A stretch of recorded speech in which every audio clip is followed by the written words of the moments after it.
श्रीराम जय राम जय जय राम, श्रीराम जय राम जय जय Ram. 5 August. देहच मी हा भ्रम आहे। आपण कोण, आपले कर्तव्य काय हे कळणे जसे व्यवहारात जरूर असते तद्वतच परमार्थात सुद्धा मी कोण हे कळले पाहिजे। ज्याला मी माझे म्हणतो तो मी नव्हे खास। माझा देह म्हटल्यावर मी त्याहून निराळाच नव्हे का? देहाला ताप आला तर मला ताप आला, देह वाळला तर मी वाळलो असे म्हणतो ही चूक, हाच भ्रम। वास्तविक देहाहून वेगळा असूनही देहच मी अशी भावना केली म्हणून मी सुख दुःख अनुभवू लागलो। दुःख नको सुख हवे असे मला वाटते।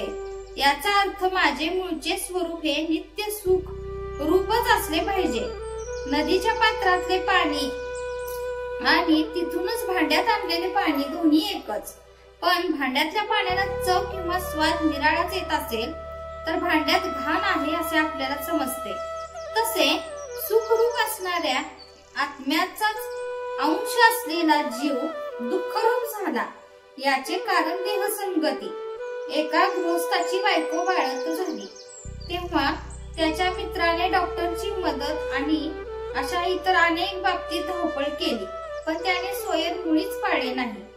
त्या मित्राप्रमाणे आपण देहाबाबत वागले पाहिजे। एखादे झाड काढायचे असेल आणि ते पुन्हा वाढू नये अशी इच्छा असली तर त्याची पालवी बरोबर खुडून काम होत नाही। त्याच्या मुळाला पाणी घालणे बंद केले पाहिजे।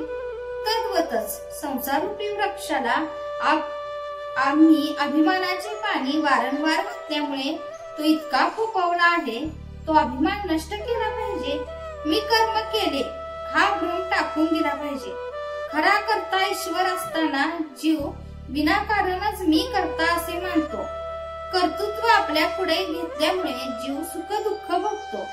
तेव्हा मी कर्ता नसून राम कर्ता ही भावना वाढवणे हीच खरी उपासना होय।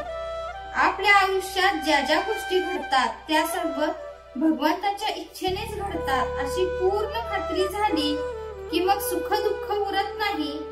ज्याची खरी अशी निष्ठा आहे त्याचे तेज काही निराळेच असते।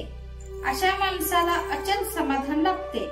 किंबहुना हे साधुत्वाचे मुख्य लक्षण जाणावे।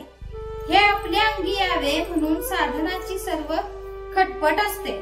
खरोखर तुम्हा सर्वांना आता पुन्हा एकच सांगतो की सदैव नामात राहण्याचा प्रयत्न करा आणि नीतीला धरून राहा, त्यानेच तुम्हाला भगवंत भेटेल।